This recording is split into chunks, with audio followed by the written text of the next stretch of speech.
100 maiores descobertas da história. Química. Séculos atrás, os alquimistas tinham grandes ambições.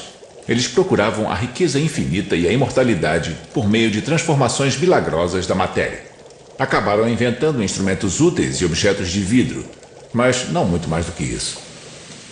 Os químicos, por sua vez, foram mais humildes e acabaram mudando a aparência do mundo material, assim como nossa próxima grande descoberta. Plásticos. Na década de 1860, John Hyatt, um tipógrafo e químico amador de Albany, em Nova York, fez história ao descobrir uma forma de explorar as longas e intrincadas moléculas de celulose encontradas naturalmente nas plantas, criando o primeiro plástico. 50 anos mais tarde, o químico belga Leo Baekeland deu o próximo passo no processo de descoberta. Bem, um dos grandes pioneiros foi Leo Baekeland. Ele fez um polímero chamado baquelita. Podemos dizer que a sorte favorece mentes preparadas. Ele misturava coisas, mas sabia bem como explorá-las. Ele viu as propriedades interessantes disso. A partir das duas substâncias químicas derivadas do carvão, Baekeland descobriu o primeiro plástico totalmente sintético. E o cenário do século XX mudaria para sempre. O que é exatamente o plástico? Plásticos são polímeros.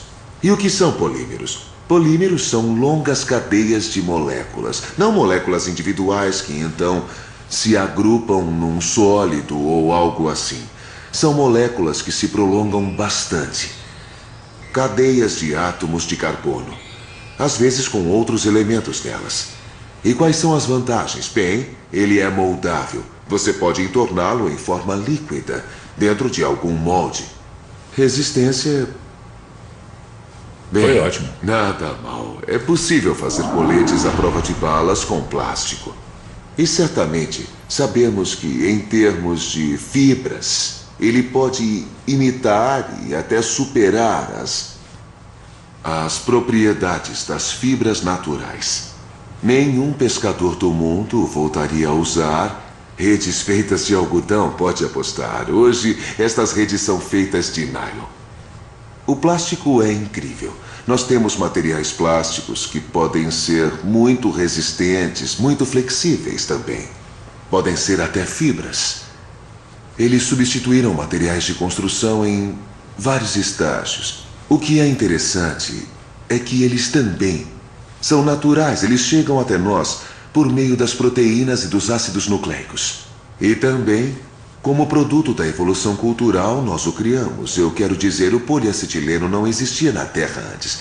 Nós o fizemos com propriedades minuciosamente determinadas. É uma extensão da química para coisas que não constituem apenas uma molécula, mas são uma cadeia, uma estrutura tridimensional. Eu acho que é uma forma de nós tentarmos exercer controle sobre o ambiente. Então você diria que a descoberta do plástico é uma grande descoberta? Veja bem, a ciência produz polímeros, produz nylon, produz viscose, que tinha um ponto de partida natural, mas foi transformado em um polímero. Nós produzimos plexiglass ou polietileno. E estes são os materiais estruturais da nossa civilização. Eu acho que os polímeros são, neste sentido, um exemplo da criatividade humana dentro da química. Não há nada mais belo do que isso. Fuleremos. Um único grama deste pó preto custa $500, cerca de 30 vezes mais do que o ouro. O interessante é que se trata de um tipo especial de fuligem, feita de moléculas chamadas nanotubos de carbono.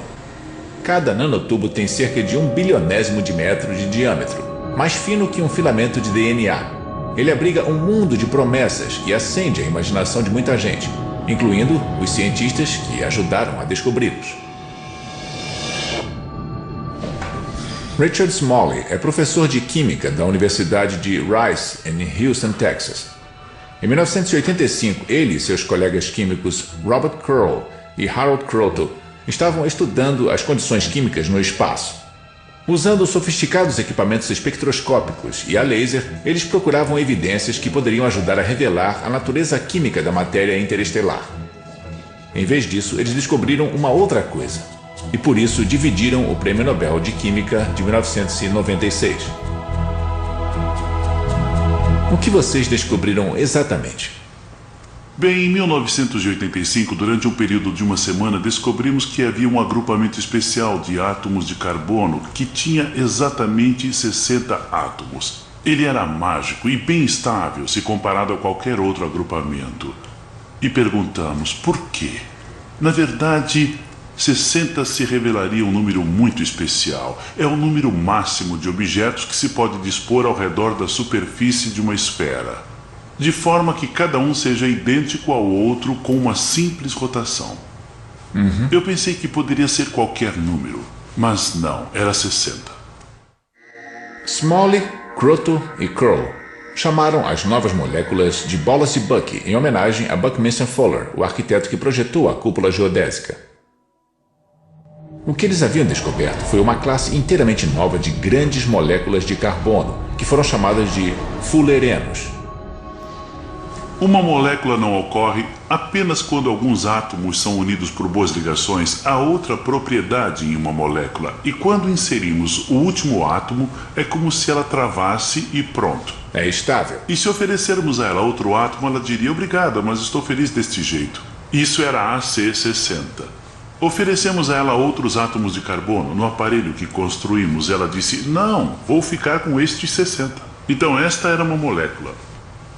Ao menos uma molécula na minha concepção, que parecia explicar a razão pela qual apresentava a maior simetria de qualquer molécula já descoberta. Era algo grande, tinha cerca de 1 nanômetro de diâmetro, cerca de 10 angstroms, 1 nanômetro, 1 bilionésimo de metro. Em 1991, o significado dos fullerenos ganhou ainda mais peso quando Sumio Lijima, um cientista da NEC Corporation, descobriu outra categoria destas maravilhas parecidas com gaiolas.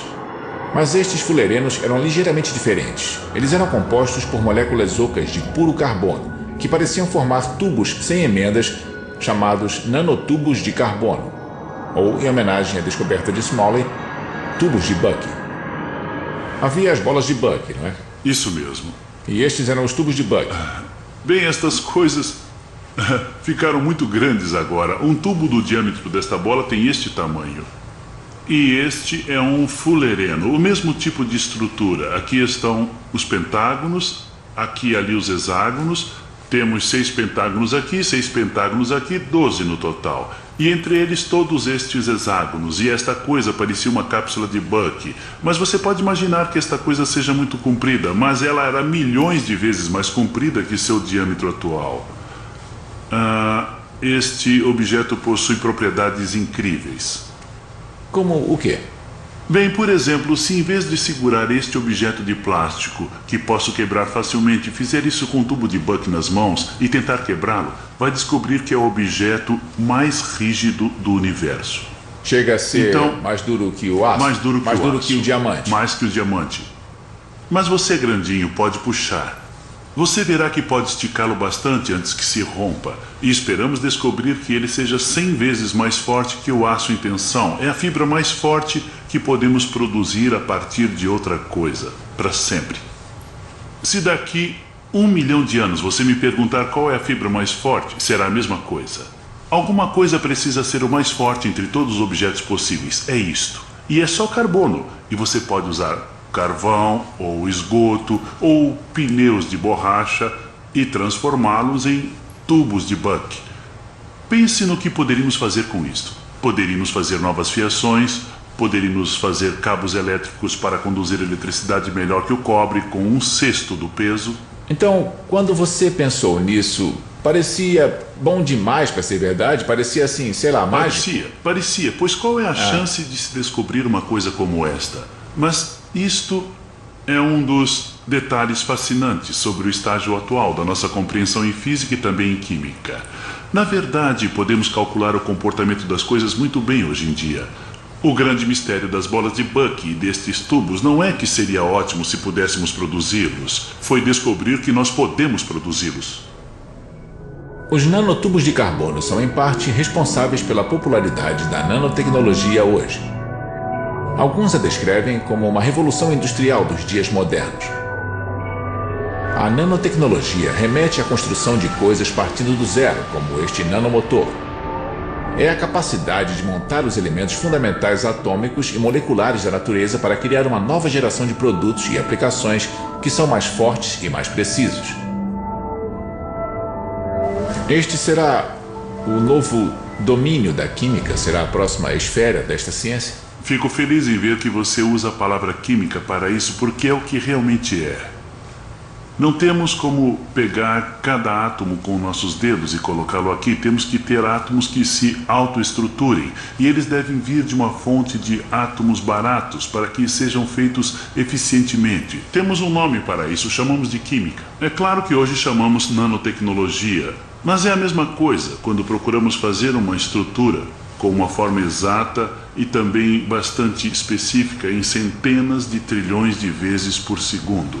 Baixo custo, sem impacto ambiental, fornecendo um objeto que nos permitirá fazer algo que tecnologicamente não podíamos fazer antes. Fazer objetos que, se formos bons mesmo, serão o nível mais avançado do refinamento. A forma como a natureza construiu as moléculas das células vivas agora estará em toda parte. Será um grande estímulo ao trabalho. Sim, e é uma coisa até romântica.